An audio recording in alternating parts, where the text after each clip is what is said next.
요새 큰 화두가 되고 있는 최저임금제이자 경작의 꾸준한 떡밥 중 하나인 최저임금제.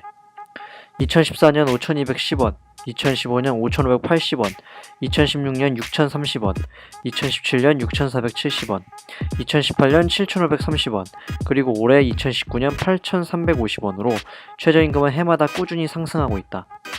이러한 추세가 지속된다면 최저임금이 만원까지 인상되는 것은 아마도 시간 문제일 것이다. 그런데 끊임없이 이어지는 최저임금 인상 속에서 우리가 한 가지 간과한 점이 있다. 그것은 바로 과연 최저임금제가 노동자들을 위한 선택일지, 그것이 실제로 노동자들에게 이익을 가져다 주는지에 관한 문제이다. 물론 혹자는 이렇게 생각할 수도 있다. 아니, 임금이 오르니까 당연히 노동자들에게 좋은 거 아니야? 하지만 정말 그럴까? 우리가 경제학에서 배운 한 가지 교훈이 있다. 바로 사람들은 그것의 비용이 늘면 소비를 줄인다는 것이다. 가령 그동안 토마토가 100원일 때 5개씩 샀던 사람은 토마토의 가격이 200원으로 2배 상승하면 토마토의 소비 또한 2배 줄일 것이다. 이는 우리가 경제학에서 배웠던 수요 공급의 원리이다. 그것의 가격이 늘면 그것의 수요는 하락한다. 이 원리는 노동시장에도 똑같이 적용된다. 즉, 어떤 노동자들의 시장임금이 500원이라고 가정했을 때 정부가 나서서 임금을 1000원으로 올렸다면 이는 정부가 강제하여 시장에서 수요 공급의 원리에 따라 결정되는 임금 이상으로 올린 것이다. 이는 결국 수요 공급의 불균형을 초래해서 가격이 비정상적으로 상승한 만큼 수요도 비정상적으로 하락한다. 보통 최저임금과 같은 제도는 노동자들을 위한 복지제도라고 많이들 착각하고 있다. 하지만 그것의 취지와 다르게 과연 그 제도가 만들어내는 결과가 노동자들에게 우호적인지 회의적으로 비판해볼 필요는 충분한 것이다.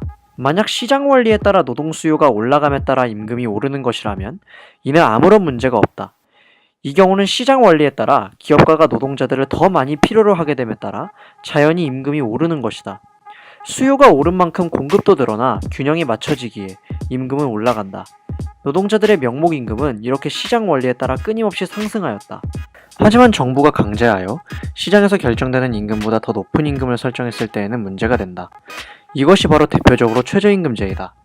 가령 기업가들이 기존엔 노동자들을 100명만 필요로 하였는데 200명을 필요로 하게 되어 임금이 올라가는 것이 아닌 100명의 필요는 그대로인데 정부로 인해 강제적으로 임금이 오른다면 비용이 올라감에 따라 기업가들은 소비를 줄여 이를테면 50명만 고용하려 할 것임이 분명하다. 만약 최저임금이 더 올라간다면 노동수요는 100명 그대로인데 비용은 더 늘어나는 셈이 된다. 이 경우 기업가들은 소비를 더 줄여 기존의 생산성이 낮은 노동자들을 해고하거나 구조조정하고 더 적은 노동자인 요컨대 30명만 고용하려 할 것이다. 이는 결과적으로 해고와 구조조정 그리고 결정적으로 실업률을 올린다. 왜냐하면 시장에서 결정되는 최적의 임금보다 기업가가 노동자들을 고용하기 위해 감당해야 할 비용이 더 올라갔기에 당연히 생산성이 낮은 기존의 노동자들을 해고시키고 노동자들을 기존보다 더 적게 고용할 것이기 때문이다. 생산성이 낮은 노동자들이라고 함은 주로 저숙련 노동자들과 알바 노동자들이 될 것이다. 결국 최저임금제는 저숙련 노동자들과 알바 노동자들에 대한 해고와 그리고 일자리 감소로 이어질 것이다. 최저임금이 오를수록 고용량 감소와 해고는 더 증가할 것이며 그 피해 범위가 넓어질 것이다. 노동자들 중 고숙련 노동자들은 드물기 때문에 결국 최저임금이 오를수록 대중들의 실업률은 그만큼 상승할 것이다.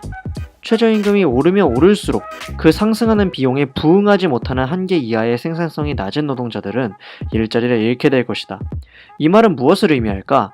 즉, 최저임금이 오르는데도 일자리를 잃지 않고 있는 노동자들은 그들보다 비교적 생산성이 높은 노동자들이라는 의미이다. 최저임금이 오를수록 생산성이 더더욱 높은 엘리트 노동자들만 노동시장에서 살아남게 될 것이며 이들은 명목이든 실질이든 매우 높은 임금을 받을 것이다. 이들이 받는 높은 실질 임금은 다른 수많은 저숙련 노동자들을 해고시키고 고용하지 않은 대가이다. 즉, 최저임금이 올랐는데도 노동시장에서 살아남는 사람들이 받는 높은 실질 혹은 명목임금은 다른 수많은 저생산성 노동자들에게 돌아가야 할 임금을 자신들이 독차지한 것이다. 무릇 최저임금이 오르면 모든 노동자들이 공평하게 더 많은 임금을 얻게 될 것이라고 생각하는 것은 어리석다.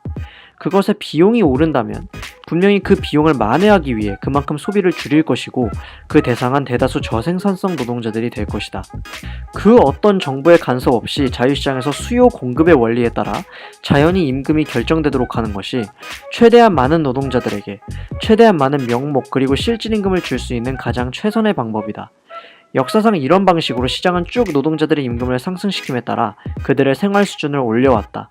시장에서의 생산성이 늘어 생산물이 많아지면 자연히 가격이 싸짐에 따라 노동자들의 실질 임금은 오른 채 더 많은 부를 누릴 수 있고, 이렇게 발전된 시장은 결국 또 다른 시장을 낳으며 이는 더 많은 노동자들을 필요로 하도록 하고 결국 고용량이 증가함과 동시에 그들의 명목 임금을 올린다. 가령 컴퓨터와 같은 IT 시장의 형성으로 얼마나 많은 노동자들이 더 생겼는지는 두말하면 입 아플 것이다. 시장은 항상 상호행동 조정의 장이다. 시장은 자발적 교환이기 때문에 A와 B 모두가 만족해야만이 거래가 이루어진다. 한쪽만이 만족하는 시장은 존재할 수 없다. 수요가 줄어들면 공급도 줄어들며 수요가 늘어나면 공급도 늘어나고 그 역도 똑같다. 이것이 세이의 법칙이고 노동시장도 이것의 예외가 아니다. 이러한 시장에 대한 간섭은 궁극적으로 소수를 위해 다수를 희생시키는 결과를 낳게 된다. 시장은 항상 최대 다수가 이익을 보는 시스템이기 때문에 그보다 더 많은 사람들에게 이익을 주려는 허황된 시도는 결국 시장을 훼손시켜 극소수만이 이익을 보는 구조를 만들게 되는 것이다. 경제를 살릴 수 있는 방책으로 여겨졌던 인플레이션은 결국 중산층을 붕괴시키고 그 대가로 연준, 미국의 중앙은행과 월스트리트 은행가들, 그리고 정부 권력자들의 살찌우기 수단으로 전락하고야 말았다. 그렇다면 이제 우리는 우리 스스로에게 다시금 질문해봐야 할 것이다. 최저임금제는 과연 노동자들을 위한 선택인가?